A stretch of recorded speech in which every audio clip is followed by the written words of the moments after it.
இயேசு கிறிஸ்து நாமத்தில் என் அன்பின் வாழ்த்துக்களை தெரிவித்துக் கொள்கிறேன். ஒரு வேத பகுதி வாசிப்போம். சங்கீதம் 82 அதிகாரம் 3 வசனம். ஏழைக்கும் திக்கற்ற பிள்ளைக்கும் நியாயம் செய்து சிறுமைப்பட்டவனுக்கும் திக்கற்றவனுக்கும் நீதி செய்யுங்கள். இங்க பாத்தீங்கன்னா உங்களுடைய வாழ்க்கையில் திக்கற்ற பிள்ளைகளுக்கும் ஏழைகளுக்கும் நீங்க நியாயம் செய்யும் போது உங்களுடைய வாழ்க்கையிலும் தேவன் நியாயம் செய்கிறவராய் காணப்படுவார். இங்க பாத்தீங்கன்னா ஏராளமா இருக்கிற இந்த உம்மது ஜனங்களை நியாயம் விசாரிக்க யாராலே ஆகும் என்று சொல்லி 1 ராஜாக்கள் 3 அதிகாரம் 9 வசனத்துல பாக்குறோம். உமது ஜனங்களை நியாயம் விசாரிக்கவும் நன்மை தீமை இன்னதென்று வகையிருக்கவும் அடியனுக்கு ஞானமுள்ள இருதயத்தை தந்தரலும் என்று சொல்லி சாலமோன் ராஜா தேவனிடம் கேட்கிறார். பாருங்க, எப்படிப்பட்ட ஞானத்தை, நியாயம் தீர்க்கும்படியாக ஞானத்தை கேட்கிறார். உங்களுடைய வாழ்க்கையிலும் ஞானமுள்ள இருதயத்தை கேட்கும் போது தேவன் ஞானத்தை கொடுக்க வல்லவர். இப்ப பாத்தீங்கன்னா நீதிபதினு இருக்கும் போது இரு பக்கம் பார்த்துதான் தீர்ப்பு சொல்ல முடியும். ஒரு பக்கத்தில் மாத்திரம் தீர்ப்பு சொன்னால் அது சரியான தீர்ப்பாக காணப்படாது. அதுபோல இரு பக்கமும் அலசி ஆராய்ந்துதான் நீதிபதி தீர்ப்பு சொல்வது போல் உங்களுடைய வாழ்க்கையிலும் எந்த காரியத்தை ஒருத்தர் சொல்வதை மாத்திரம் வைத்துக் கொண்டு தீர்ப்பு சொல்லாதபடி நியாயமான தீர்ப்பாக சொல்லணும்.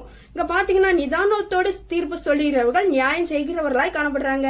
இங்க பாத்தீங்கன்னா யோவான் 8 அதிகாரம் 3 வசனத்துல இருந்து 11 வசனத்துல பாக்குறோம். விபச்சாரத்தில் கண்டுபிடிக்கப்பட்ட ஒரு ஸ்திரியை வேத பாரகரும் பரிசேயரும் கொண்டு வந்து ஏசுப்பா முன்னாடி நிப்பாட்டுறாங்க.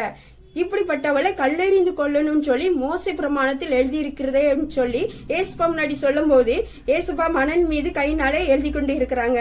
அப்போ இன்னும் கேட்டுக்கொண்டு இருக்கும் போது அப்ப ஏசுப்பா சொல்றாங்க, உங்களில் எவன் பாவம் இல்லாம நீ இருக்கிறானோ அவன் முதலாவது இவள் மேல் கல்லெறிய கடவன்ட்டு. பாருங்க, உங்களில் முதலாவது எவன் பாவம் இல்லாமல் இருக்கிறானோ அவன் முதலாவது இவள் மேல் கல்லெறியுங்கன்னு சொல்லி பாருங்க. அங்க பாத்தீங்கன்னா யாரும் காணோம். அப்ப அந்த ஸ்திரியை நோக்கி கேட்கிறாரு, இங்க இருந்தவர்கள் எங்கேன்னு சொல்லி. உன்னை ஆக்கினிக்குள்ள தீர்க்கிறதுக்கு யாரும் இல்லையான்னு கேட்கும் போது இல்லையா ஆண்டவரே அப்படின்னு சொல்லி, நானும் உன்னை ஆக்கினிக்களாக தீர்ப்பது இல்லை அப்படின்னு சொல்ற. பாருங்க, உங்களில் பாவம் இல்லாதவன் எவன் கல்லெறிய கடவன் சொல்லும் போது அநேக பேர், அங்க இருந்த அநேக பேரும் குற்றம் சாட்டினவர்களும் கூட அந்த இடத்தில் காணாம போயிடுறாங்க.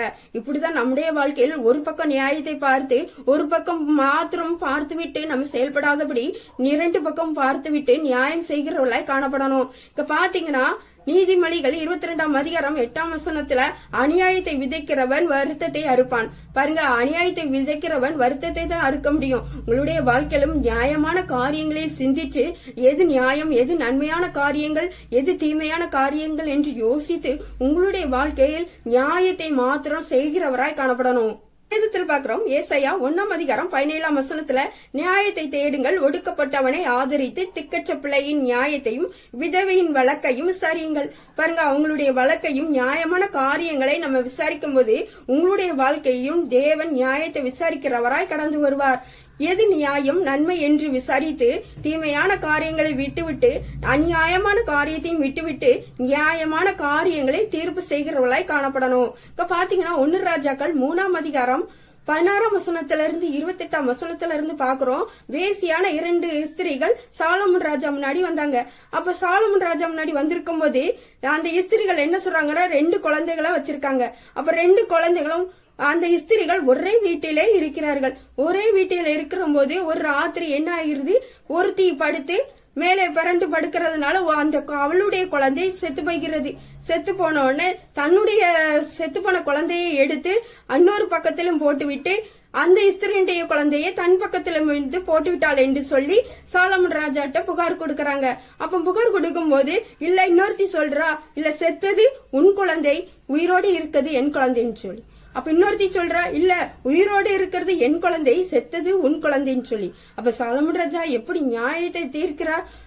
ஒரு பட்டயத்தை கொண்டு வாருங்கள் சொல்லி ஒரு பட்டயத்தை கொண்டு வந்து இந்த பட்டயத்தை வைத்து 2 அந்த குழந்தையை என்ன பண்ணுங்க, வெட்டுங்க அப்படின்னு சொல்லி வெட்டி இவளுக்கு பாதி துண்டாகவும் அவளுக்கு பாதி துண்டாகவும் கொடுங்கன்னு சொல்லும் போது உண்மையான தாய், அந்த உயிரோடு இருக்கிற குழந்தையின் தாயானவள் என்ன சொல்றான், மனம் பதபதைத்து வேண்டாம் கொள்ளாதீங்க, இது அவள்கிட்டயே கொடுத்துருங்கன்னு சொல்லி. ஆனா அந்த ஸ்திரியோ இல்ல 2 துண்டாக வெட்டுங்கள், எனக்கும் வேண்டாம் அவளுக்கும் வேண்டாம். பாருங்க, நியாயத்தை சாலமோன் எப்படி கண்டுபிடிக்கிறார் பாருங்க. நியாயமான காரியத்தை அலசி ஆராய்ந்து அவர் நியாயமான காரியத்தை செயல்படும் போது ஒருவேளை அநியாயமாக செயல்பட்டு இருந்தா அவளுடைய வாழ்க்கையே மாறி போயிருக்கும். பாருங்க, உங்களுடைய வாழ்க்கையிலும் தேவன் நியாயத்தை செய்ய வல்லவர்.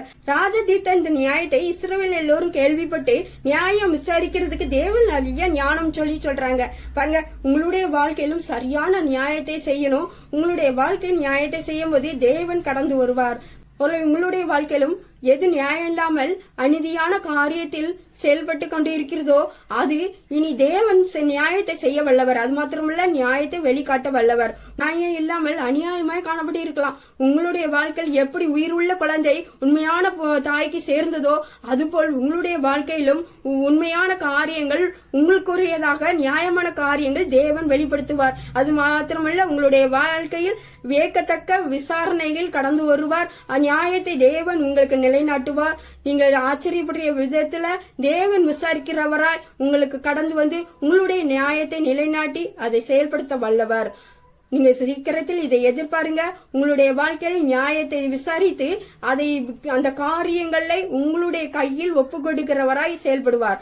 தேவன் உங்களை ஆசீர்வதித்து மகிமைப்படுத்த வல்லவர். தேவன் உங்களோடு இருந்து நியாயமான காரியங்களை செயல்படுத்துவார். ஆமேன்.